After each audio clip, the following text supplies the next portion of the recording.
Dans mon activité, je veille à la qualité du vivre ensemble sur deux aspects. D'abord avec mes collègues. Le vivre ensemble, c'est comment on travaille ensemble, comment on s'écoute ensemble, comment on décide ensemble. Et puis principalement avec les jeunes qu'on accompagne.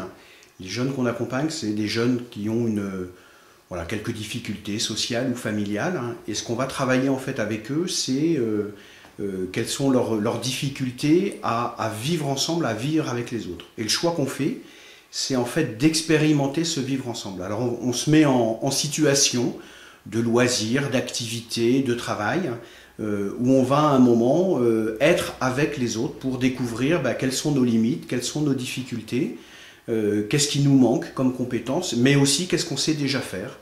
Et souvent on découvre qu'on a beaucoup de compétences et de capacités. Voilà, des fois il faut juste apprendre un petit peu à écouter, à regarder les autres, à prendre un petit peu de distance. Et c'est ça ce qu'on essaye de travailler avec les jeunes. Et ça nous renvoie, nous professionnels et adultes, ça nous renvoie aussi toujours des choses sur les relations qu'on a avec les autres. Pendant tout mon parcours professionnel, cette question de la dignité, elle a été omniprésente. Que je travaille avec des jeunes enfants, que je travaille avec des adultes, ou comme en ce moment, où je travaille avec des jeunes entre 11 et 25 ans. Voilà, il n'y a pas d'âge, il n'y a pas d'âge pour réfléchir à la place de l'autre et à la relation qu'on a avec les autres. Il n'y a pas d'âge pour vivre ensemble et pour réfléchir au vivre ensemble. Alors vivre ensemble en famille, c'est pas simple parce qu'il faut réussir à articuler la vie du groupe et la vie de chaque personne. Comment chaque personne peut s'épanouir tout en respectant le groupe et en participant au bien commun, à la construction de ce groupe. C'est vraiment pas facile parce qu'on peut tomber soit dans l'excès à la soviétique où c'est le groupe qui décide de toutes les règles et l'individu s'y plie sans réfléchir. Et à l'opposé, la politique de l'enfant roi où l'enfant décide de tout et les parents sont à son service, quitte à être un peu tyrannisés. Alors en tant que parents et mères de famille, on essaye de concilier les deux en permettant à chaque enfant de se développer, mais aussi de participer à la vie de famille et aussi d'avoir un projet commun, de construire ensemble tous quelque chose. Je suis Anne-Sophie, je suis une personne avec un handicap, je suis de petite taille et je me déplace avec une paire de cannes anglaises. Alors j'ai été amenée à travailler pendant 3 ans sur un gros projet et j'étais toute seule à Orléans et mes collègues étaient sur Paris. Pendant 3 ans, on n'a eu des contacts que téléphoniques ou par mail, mais on ne s'est jamais vus.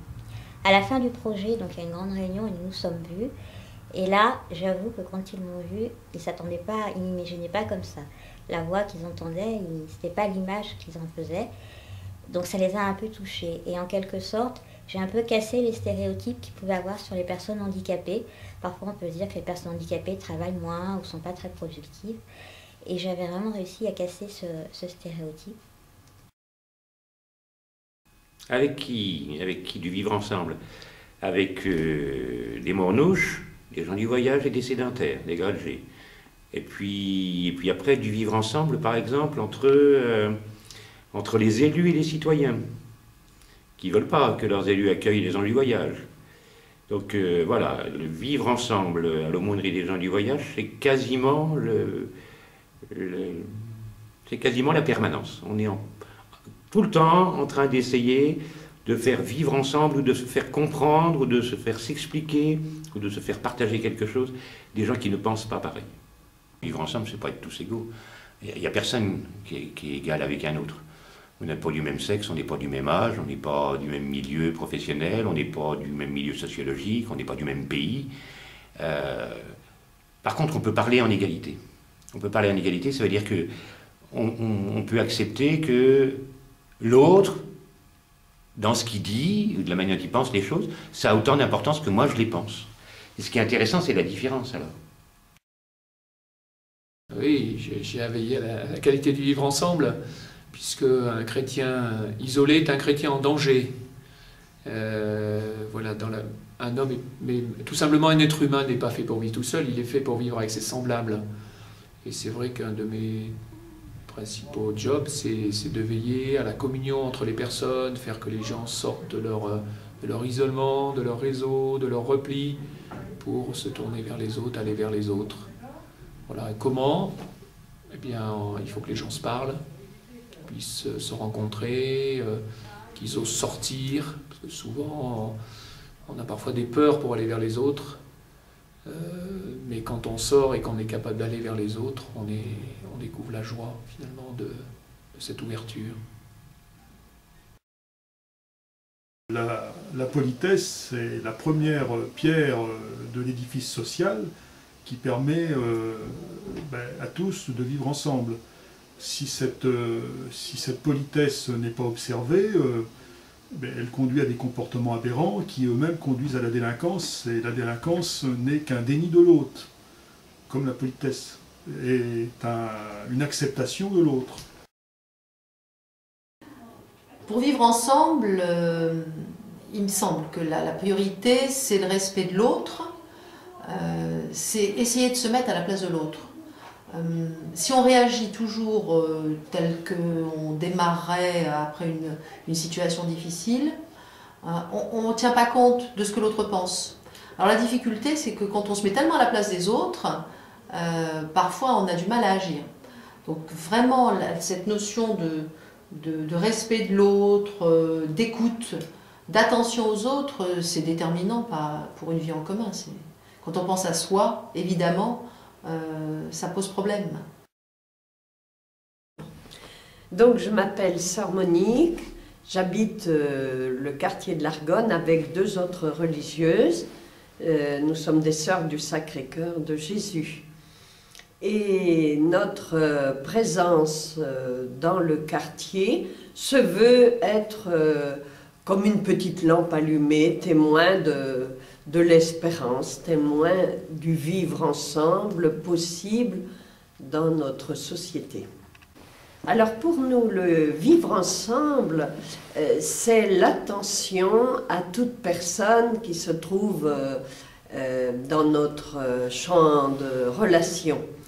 Par exemple, la première solidarité avec ce monde-là, on l'a un petit peu choisi puisque nous vivons en HLM, au milieu de personnes de cultures différentes. Et comment nous vivons ce vivre ensemble, ça commence par la salutation dans l'escalier avec les voisins. C'est parce que nous pensons que toute personne, quelle qu'elle soit, a droit à de la considération, a le droit au respect, a le droit à nos bonjours. Nos liens avec le monde musulman aussi est important, bien que nos échanges ne sont pas très abondants. Mais par exemple, lors des fêtes musulmanes, nous recevons des plats de culture musulmane, et nous rendons aussi des plats avec des gâteaux pour les enfants. Alors pour moi, le vivre ensemble, c'est d'abord conditionné par des lois qui sont votées par nos députés, nos sénateurs, et qui impliquent que dans la vie de tous les jours, il y ait des relations entre les hommes, les femmes, les personnes âgées, les personnes plus jeunes, toutes les tranches, toutes les catégories que l'on retrouve dans la société. Le vivre ensemble pour un politique, c'est faire en sorte que chacun trouve sa place dans notre société, c'est faire en sorte que chacun se sente bien, que chacun s'épanouisse et surtout que chacun puisse vivre ensemble, justement. C'est pas toujours facile et le rôle du politique, c'est de veiller justement à ce que les uns et les autres puissent se côtoyer, puissent se comprendre surtout et puissent vivre donc côte à côte. Alors je voudrais vous donner un exemple que j'ai mis en place ici à la ville d'Orléans et qui s'intitule « Vivre ensemble, le handicap ». Et nous avons mis en place une action spécifique destinée aux publics handicapés qui sont accueillis dans les foyers spécialisés et surtout des personnes adultes, car pour des jeunes enfants, il y a toujours des activités qui peuvent être proposées, mais pour ce genre de personnes, eh bien, il n'y avait aucune activité sportive pour eux. On a mis en place de la natation, de la découverte de l'eau déjà, et puis des activités, des jeux de ballon.